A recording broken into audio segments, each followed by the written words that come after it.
Hi guys, I'm live. Good morning, good afternoon, good evening, wherever it is you're tuning in from. It's your girl Clara Alexander in the house. How are you doing?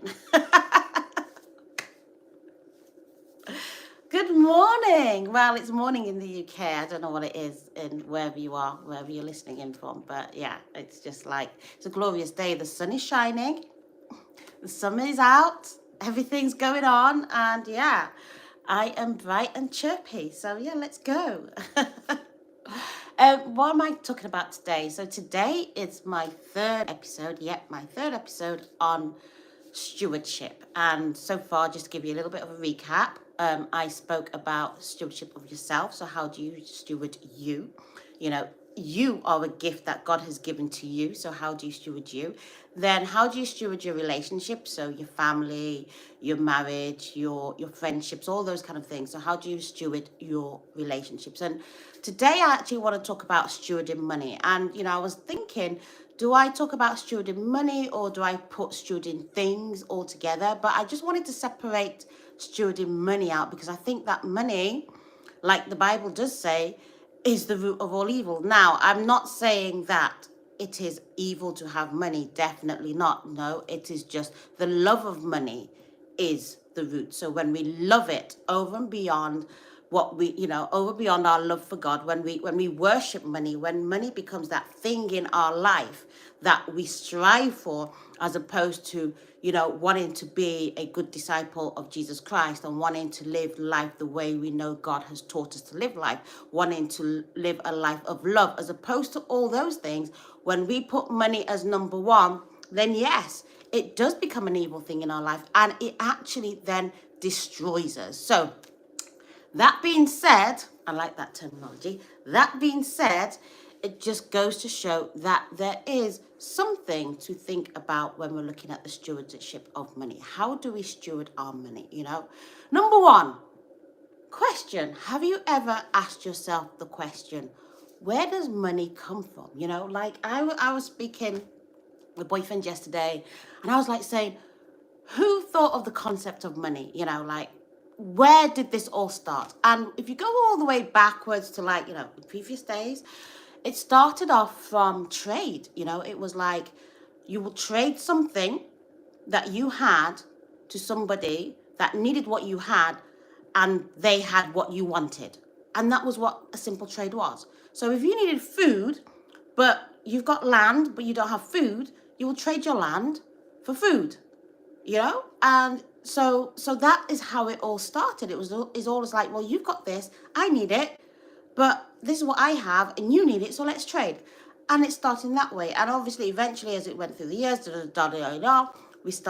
we ended up with money. Now, so the value of money across different countries are different. So some countries, money doesn't have any value at all, because like you need so much of it to buy something so small, as primitive as food. Whereas in other countries, like, and that's what we call the Western world, money can take you quite far. You can have £10 in your pocket and you can do so much with it. Also, you could some time ago. Now, have £10 in your pocket, it might as well be pocket money, like keep it in your pocket kind of thing. So, but the thing is that it's not about money itself. I always ask myself, like, if I go all the way back and I actually realize that money comes from God, like money comes from God. When you have got that mindset, it changes a lot of things. When you think that, oh, I've earned this money, this is my hard-earned money, this is mine, you start to have what we call entitlement, that I'm entitled to this amount of money. You start to walk in what I call pride, where you think, well, you know what, money is what defines me. The more money I have, the more status I have. When you start to look at money in those terms, then it can only end in tears, because you never ever get to the point of what true happiness is. If I would tell you that actually true happiness is not in the accumulation of money, it's actually in the giving away of money. When you give money away, you feel and you get true joy and true happiness. But many people, many of us, me included, hey, I'm amongst everybody. I do not single myself out as being any different to anybody else that's listening to what I have to say, is that we are still striving to make ends meet. So when you're striving to make ends meet, you're like, well, hey, if I'm trying to make ends meet, why am I giving it away? I need it for myself.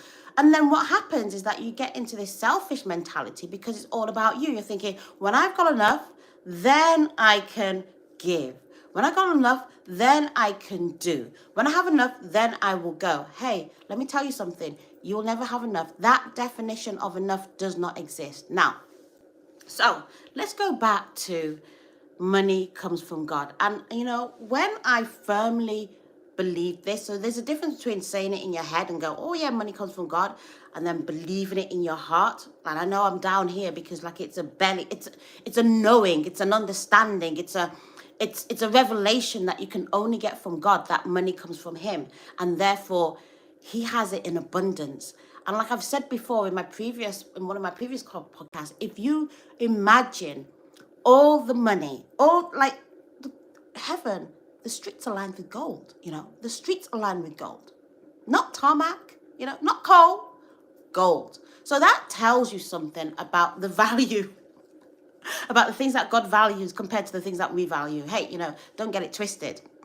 We need to start valuing the things that God values. So when you come back to, money is in abundance. Just because I have it doesn't take away from you, because it doesn't come from me, it comes from God. Whatever you have comes from God, and money comes from God. And all God does is uses the avenues that you have in your proximity. And sometimes an avenue could be your business. Sometimes it's your friends, it's your family. Sometimes it's your workplace. Sometimes it's somebody you know. Sometimes it's somebody you've never met. Have you ever been in a situation where somebody's just walked up to you and given you some money? Have you ever been in that situation? I have been in a situation where somebody's just given me funds and it's exactly the same amount that I needed. So God knows everything that we need, and he loves us and he cares for us. So he brings things to us. But there is a caveat, because how do we look after what he gives us? If we squander it, why would he give us more? If we hold on to it like it's ours, why would he give us more? If we use it to do bad things, why would he give us more? So we have to be very, very careful as to how we look after our money. And I don't know if anybody has been in this situation, which I've been, where you've gone into 100% debt and you have been a real bad steward of your money. Like I have been in the past, I have been the worst when it comes to stewarding money. I have been like, whew. I had no savings. I had no money. I was literally bankrupt. I lost my business, all those sort of things. I was down on the floor. I had nothing, absolutely nothing. I had to sell everything that I had. It gave away my house because I was, going through a divorce at that point in time. So I had nothing. I started, if people say ground zero is good. I was way below ground zero when I started to learn the principles of money and how you needed to be able to steward money in order to be able to accumulate money in order to be able to give money away. Because the overall objective about accumulating money is you accumulate, you take some, you save some, you give some away, you invest some, you do all those things. So most of the time, it's leaving your hand to go somewhere. And the question is, where is it going? And this is what stewardship is all about. Understanding and knowing where your money is going. That's why it's so important to have a budget. If you have not got a budget, get a budget. If you don't know where every little penny of yours is going to, you need to find out. You need to know by that how much money is in your bank account. What's taking money out of your bank account? Is that a good thing? Is it a bad thing? Am I just, it's only Netflix, it's only £7.99. Actually, £7.99 is something to somebody somewhere. So if you don't need it, if you're not watching it, get rid of it. So essentially, it is about understanding that I need to know, number one, money comes from God. Number two, all the money that I have, I need to be able to know how to steward it. How do you know how to steward money?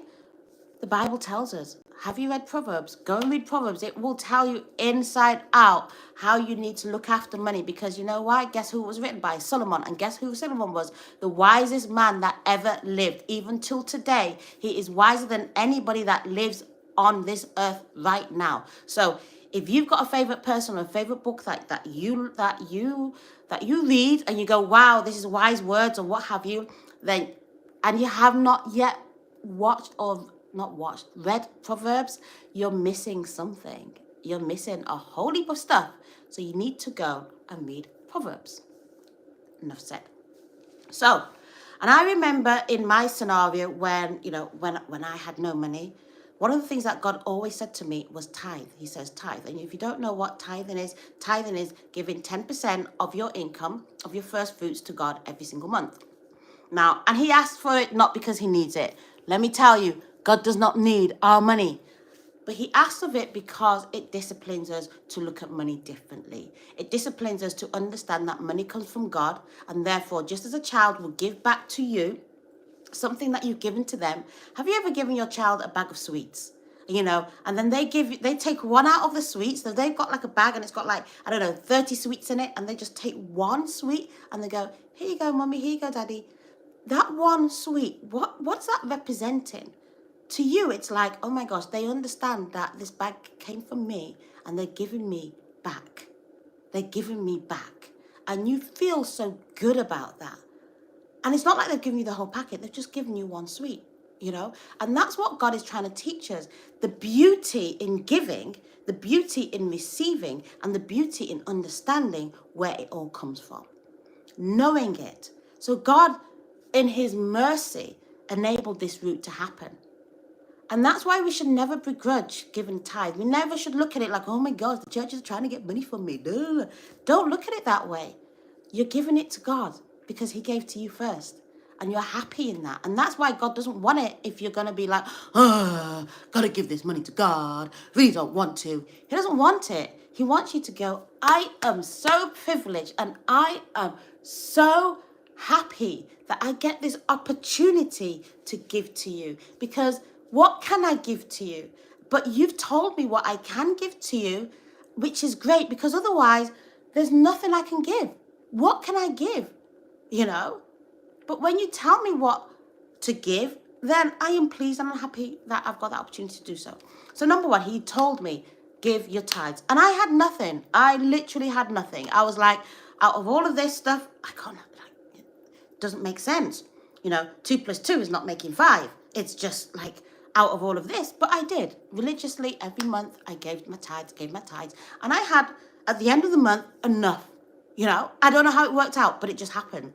And that was my first lesson. And then God taught me how to do all the different elements. So he says, save and also give away. Sow your seeds into things that you want. Sow a seed. Look for organizations that are in need. Sow to them. Start giving things away. And the more you give, the more you get.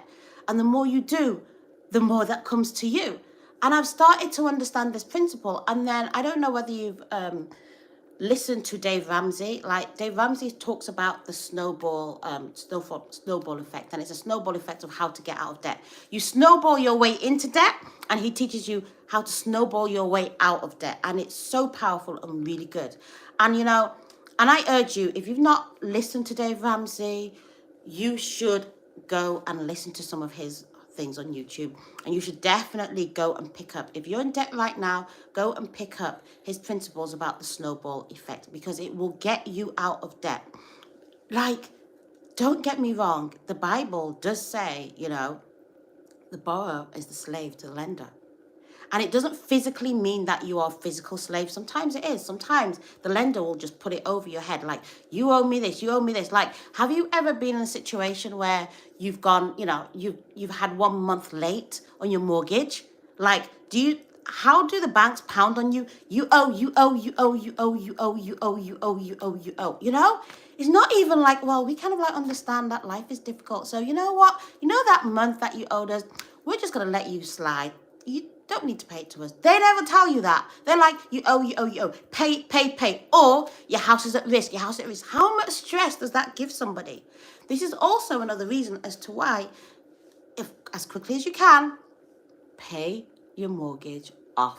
Like, do not let your mortgage go to term, because like I did the calculation the other day. Did you know that if you have, like, say, £200,000 worth of a mortgage, Do you know you're actually paying back 300,000 K? Like, you're giving the banks an extra 100,000 for what? For lending you the money? That's absolutely crazy. Don't give them that satisfaction. Essentially, as quickly as you possibly can, and sometimes it might create some level of hardship in the situation that you are. It might mean you might need to eat beans on toast, yes, but you know what? The joy you're going to have from getting that heavy weight lifted off you, the decisions that you're going to be making are going to be so much different to the decisions that you're making when you've got a mortgage riding over you, when you've got credit card bills riding over you. Credit card, get rid of your credit card. Oh gosh, geez, I am talking to myself because it's like a sense for me. I'm like, no credit cards, don't want credit cards, Mr. Credit Card, Mr. MasterCard, you are not my master. Do not give me, do not offer me. Oh, it's going to be 0% more, interest rate for 12 months. Do not put me into that trap. Do not let me get into that trap, because when you get into that trap, you cannot get yourself out of it. It's very easy to snowball your way into all these things, but to snowball your way out is a lot harder ride. Okay.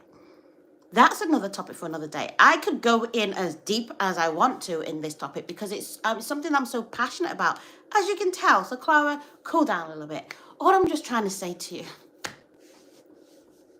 is when you start to learn how to steward your money, you will get more. When you understand where money comes from, when you become a vessel for money, i.e. you don't hoard it, when you let money flow through you, God will give you and bless you with more. But you need to be able to know and trust God. So if you don't trust God, number one, you're not going to do what God asks you to do because you're going to be trying to hold on to control. You're going to be trying to think about it logically in your head up here. But actually, it's a heart thing. It's a heart posture. And you can't get a heart posture when you're still thinking up here. But start to learn to steward your money. And if you don't know how to steward your money, honestly, go and watch Ramsey. He's a far better teacher than I am on that topic. I learned everything that I know from him. So, yeah. And from Proverbs, if you read Proverbs as well, because that will give you the wisdom. That will give you wisdom on all things. And it will show you that actually, when you get the revelation that you aspire to acquire money only for you to be able to give it away, then you'll realize that actually whatever you're doing to achieve money is not to hold on to it, it's so that you can give it to others. Never be in the mindset when you go, I just want to have enough for me. No, I want to be able to give. I want to be able to share. I want to be able to make a difference in the life of another person. And I have got these avenues which enable me to do so. And I will build as many wells as I need to. And hopefully God is going to bless either all of them or one of them or two of them or few of them. And when God does bless them, I can give. But in the meantime, I'm going to keep sowing. I'm going to keep sowing. I'm going to keep digging. I'm going to keep planting. I'm going to keep doing these things because I know surely, as God says, whatever I plant, I shall reap a harvest. And that harvest, if you planted something good, you will reap what is good, So it's about getting away from the love of money, understanding that money comes from God, being able to steward it well, not holding on to it, and being a blessing to others with whatever it is you have. And in that same process, you'll be blessed because you know what? The bigger blessing is not in the receiving. The bigger blessing is in the giving. So when you give with a good heart posture, not with pride, not with arrogance, not with being self-righteous or any form like that, when you give with a humble heart, you will receive way more than you have given. So that's all I'm going to say on this topic. I know it's a deep topic, right? I feel like I've just scratched the surface, that there's so much to talk about in this area, and maybe I will come back and revisit it because I feel it's an important thing. I feel it's a big major stronghold in people's lives, that the love of money, whether intentionally or unintentionally, because of the things that are thrown at us day to day, which show us that this is the way to live, this is the way to live, this is what's going to bring you happiness. But I tell you, it's not going to bring you happiness. Happiness is found in the smallest of things. In the smallest of things it's found in. You know, it's in the joy of just sitting around a table and having a meal. It's in the joy of just laughing with each other. It's in the joy of just being able to walk out of your house and seeing the flowers that God has created. It's in the joy of being able to breathe. It's in the joy of having health. It's in the joy of so many things that God has given to us freely. You know, it's in the joy of companionship. It's in the joy of sharing love. That's where true happiness is. And when we understand that, sometimes it takes us a lifetime. Sometimes people are blessed to find that out early, because what happens is they get all the money, more money than they can imagine, and they're still unhappy and they can't understand why.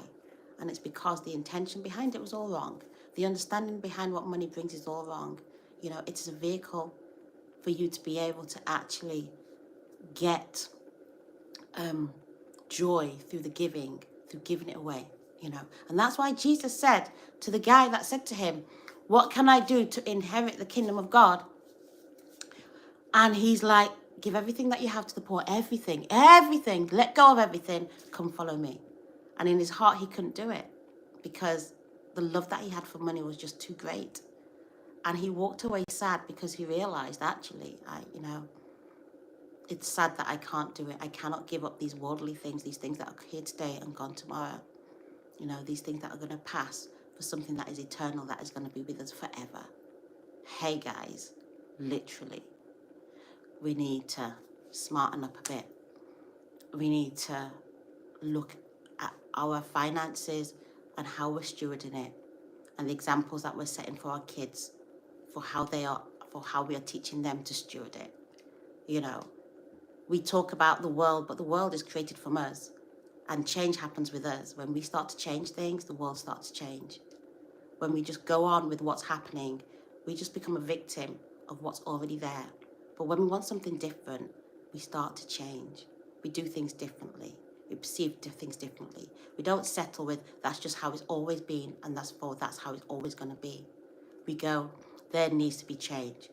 We need to change the way in which we deal with our mortgages. We don't want to have mortgages that's lasting 25 years. We want to be able to pay them off. We don't want to have houses that are bigger than what we can actually really afford at a point in time. We don't want to be having cars on finance. We want to be able to pay for your cars. You don't want to have credit cards. You want to know what's in your bank account and pay from what's in your bank account, not from what the credit that somebody's giving you. You do not want to be a slave to the lender. You want to be the person that gives. You want to be that person that shares. You want to be that person that provides for other people because of the blessing that God has given to you. And if your money is tied up in all these things that are so unnecessary,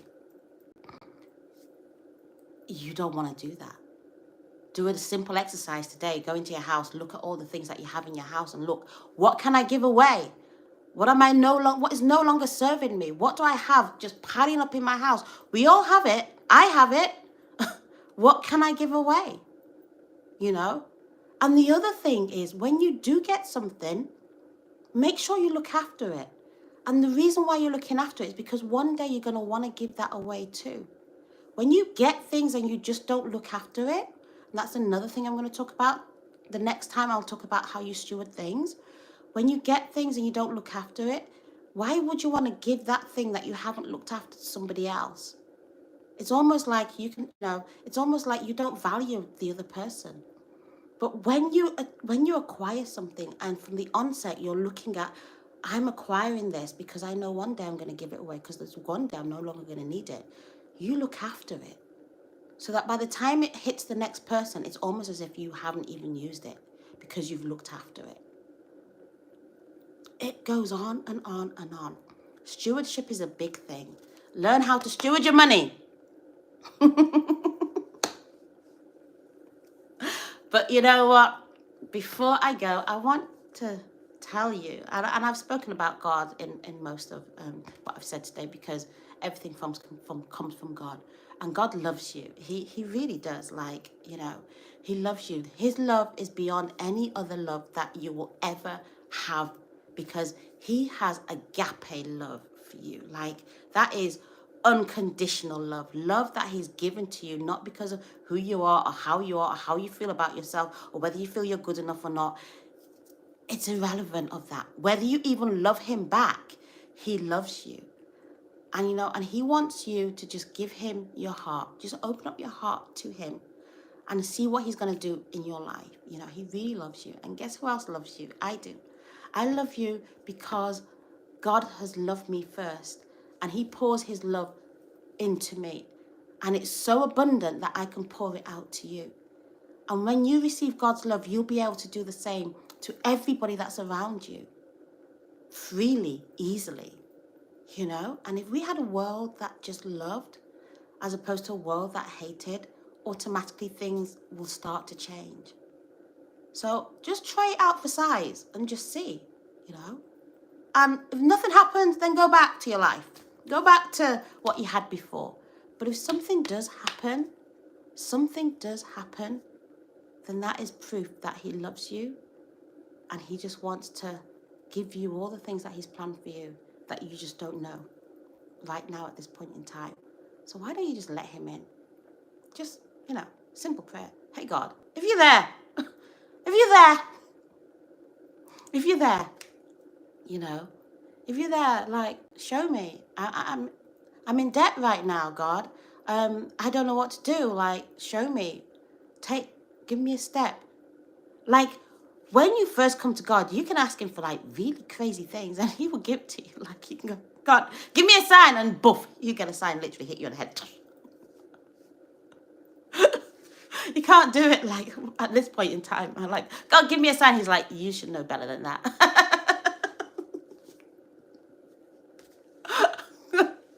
I'm like, really, God? Anyway, guys, it's been great showing up today. Like I said, I love you. God loves you more. And I look forward to showing up next time when, again, I'm going to be talking about stewardship. So stay tuned and I'll see you soon. Have a great week. Bye.